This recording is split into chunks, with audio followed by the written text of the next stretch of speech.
बच्चों, कल हम लोग किसी कारण तकनीकी कारणों से वीडियो नहीं अपलोड कर पाए। आज हम लोग उसी को कंटिन्यू करेंगे। हमने पूर्व वैदिक काल तक काफ़ी कुछ पढ़ लिया है। अब हम बात कर रहे हैं वैदिक कालीन सभ्यता की।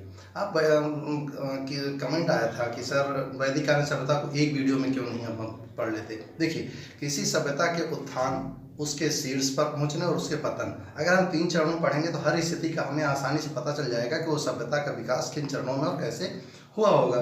तो वैदिक कालीन सभ्यता के पूर्व वैदिक कालीन सभ्यता क्योंकि ज़्यादातर गुण सिंधु घाटी सभ्यता के थे, सिर्फ और सिर्फ एक सब चीज छोड़कर, वो था ग्रामीण सभ्यता, जबकि आईबीसी जो थी वो नगरीय सभ्यता थी। अब बात करते हैं वैदिक कालीन। देखिए, वैदिक कालीन का मतलब भी होता है ऐसा काल जिसमें वेदों की रचना की गई हो, उसे हम वैदिक काल कहते हैं। अब रही वैदिक काल की घटनाओं का वर्णन के बारे में, तो वैदिक कालीन जितने भी साक्ष्य हैं वो सारे के सारे साक्ष्य मिले हैं 2 प्रकार से। एक पुरातात्विक अवशेषों से, दूसरा वेदों से। पुरातात्विक अवशेषों में तुर्की का एक अभिलेख मिला है जिसे हम कहते हैं बोगजकोई तुर्की जो ये मिला है, इसमें 4 चीज़ों का वर्णन मिला है: इंद्र, वरुण, मित्र और नाशत्य का। इनके द्वारा हम आसानी से जान सकते हैं भारतीय सभ्यता और संस्कृति के। दूसरा मर्दभांड, मैंने आपको बताया था पूरा पाषाण काल, मध्य पाषाण काल, नवपाषाण काल में मर्दभांडों के बारे में।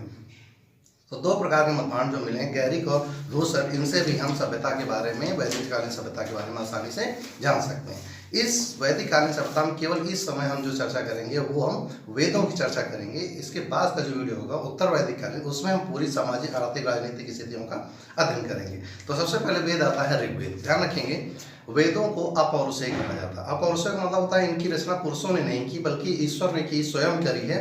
लेकिन कुछ लोगों को नियुक्त किया जो इनके संकलन करता थे, जिन्होंने इनको इकट्ठा करके और हमारे सामने प्रेषित किया। उनमें सबसे पहले थे कृष्णद्वैपायन वेदव्यास, जिन्हें कहा जाता है ऋग्वेद का ये संकलन किए थे। और इनको जो उच्चारण करने वाले लोग होते थे उन्हें कहा जाता होता या होत्र। सर्वाधिक प्राचीन वेद होने के कारण इस वेद में देवताओं की स्तुतियां और उनके मंत्रों उच्चारण के बारे में वर्णन मिलता है। इसमें कुल मिला के 10 मंडल हैं और 2 से लेकर 7 तक सबसे प्राचीन मंडल माने जाते हैं। 10वां मंडल सबसे नया मंडल माना जाता है। और जो 23वां मंडल है उसमें मिली है गायत्री मंत्र की सूचना। गायत्री मंत्र जो आप जानते हैं, ओम भूर्भुवः स्वः सवितुर्वरेण्यं, ये कहाँ से लिया गया है? ये लिया गया है 3रे मंडल से। और 7वें मंडल से दासराग युद्ध, मैंने कल आपको चर्चा करी थी पूर्व वैदिक कालीन सभ्यता में। दासराग युद्ध हुआ था सुदास और पुरु नामक कबीले के बीच। सुदास की जो था वो भरतवंशी था और इनके जो पुरोहित थे वो थे वशिष्ठ। और जो 10 जन थे, जो मैंने आपसे कहा था ना 5 जन, उनमें से 5 जन और 5 अन्य लोग मिलकर लड़े थे दासराग युद्ध। उनके जो 10 जन थे, उनके जो पुरोहित थे वो विश्वामित्र थे। इस युद्ध का वर्णन मिलता है 7वें मंडल में। 9वां मंडल सोम को समर्पित है। आपको मैंने पिछले बताया था, सोम जो थे वनस्पति के देवता थे और विशेष अवसरों पर सोम रस का पान किया जाता था, इसीलिए 9वां मंडल सोम को समर्पित है। 10वां मंडल जो है, जिसका पुरुष सूक्त, इसी 10वें मंडल में सबसे पहले वर्ण शब्द का प्रयोग किया गया है। और ये वर्ण शब्द वहाँ पर 4 रूपों में था: ब्राह्मण, क्षत्रिय, वैश्य और शूद्र। यहाँ पर ये वर्णन किया जाता है कि ब्राह्मण की रचना मुख से, ब्रह्मा जी के, और क्षत्रिय की रचना भुजाओं से, और वैश्य की रचना पेट से, और शूद्र की रचना पैरों से हुई। ऐसा माना जाता है, जबकि हमें नहीं समझ में आता ये किस आधार पर किया गया। 10वें मंडल के बाद इस ऋग्वेद में ही इंद्र को 250 बार, अग्नि को 200 बार, गंगा का 1 बार और यमुना का 3 बार उल्लेख मिलता है। इस समय कुछ नदियां हैं जो पेपर बहुत ज़्यादा पूछी जाती हैं, उनके प्राचीन और वर्तमान नाम, जैसे वितस्ता झेलम को कहते थे, रावी परष्णी कहते थे, शतुद्री सतलज को कहते थे, ब्यास विपाशा नाम से जानी जाती थी, और चेनाब जो थी वो अस्किनी नाम से जानी जाती थी। तो ये बात थी ऋग्वेद की। इसके बाद आता है यजुर्वेद। यजुर्वेद के 2 भाग हैं, एक होता है कृष्ण यजुर्वेद, दूसरा होता है शुक्ल यजुर्वेद। मात्र यजुर्वेद ही एक ऐसा ग्रंथ है, वेद है, जिसको गद्य और पद्य दोनों विधाओं में लिखा गया। ध्यान रखिए, गद्य और पद्य दोनों विधाओं में लिखा गया जो वेद है वो है यजुर्वेद। इसमें आज समय जो हवन कुंड, कर्मकांड, जितनी भी क्रियाएं करते हैं, इनका पूरी की पूरी विधियां कहाँ से ली गई हैं? वो यजुर्वेद। भले आप मानते हो या ना मानते हो, लेकिन आज कर्मकांड जितने भी हम मानते हैं कि पूजा करने की पहले भगवान को नहलाना है, फिर उनको चंदन लगाना है, फिर जितनी प्रक्रिया, फिर उनका भोग लगाना है, फिर आरती करना, ये पूरी जो कर्मकांड की प्रक्रिया होती है, ऐसा नहीं संभव कि पहले खिला दिया, बात को पानी में डुबोया और रख दिया। नहीं, ये कर्मकांड की जो विधियाँ ये सब कहाँ मिली हैं?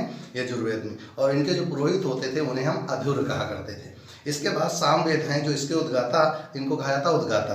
भारतीय संगीत का मूल ग्रंथ है और इसी में सबसे पहले 7 सुरों सारे गामा पा जो आप हम लोग पढ़ते हैं, ये पूरा का पूरा उल्लेख किसमें मिलता है? सामवेद में मिलता है। और इसके जो बोलने वाले थे उन्हें हम उद्गाता कहते थे। और लास्ट है अथर्ववेद। जादू टोना, वशीकरण और औषधियाँ, रोग निवारण, ये सारे के सारे का वर्णन किसमें मिलता है? अथर्ववेद में मिलता है। ध्यान रखिएगा, आज के समय में भी अथर्ववेद बहुत हावी, क्योंकि आप अक्सर सुने होंगे उसने कुछ करा दिया, उसने कुछ खिला दिया, ये सारे के सारे का वर्णन हमें किसमें मिलता है? अथर्ववेद में मिलता है। अब बात करेंगे वेद और उपवेद की। वेद जो होते हैं 4 में से, पहला ऋग्वेद, इसका उपवेद है आयुर्वेद, यजुर्वेद का है धनुर्वेद, सामवेद का है गंधर्ववेद और अथर्ववेद का है शिल्पवेद। ये वेदों की रचना है। उसके बाद उपनिषद आते हैं। उपनिषद को मिला के 108 थे, जिनमें से सबसे महत्वपूर्ण है, ध्यान रखिए उपनिषद का मतलब क्या होता है, हम आगे आपको पढ़ाएंगे आश्रम पद्धति। उसमें सबसे पहले ब्रह्मचर्य होगा, फिर गृहस्थ होगा, फिर वानप्रस्थ होगा, फिर गृहस्थ होगा, फिर वानप्रस्थ होगा। ये सारे के सारे का वर्णन हमें उपनिषदों से मिलता है। तो उपनिषद माना ईश्वर के करीब जाना। मुंडकोपनिषद सत्यमेव जयते लिया गया है। तैत्तरीय ब्राह्मण से अधिक अन्न उपजाओ के बारे में, और कठोपनिषद से यम और नचिकेता के बारे में वर्णन मिलता है। तो ये सारी कहानी थी किसकी? वेद और वेदों के, उपनिषदों के बारे में। बाकी इसका पूरा पार्ट इसके बाद हम लोग बात करेंगे उत्तर वैदिक कालीन सभ्यता में। फिलहाल के लिए जय हिंद।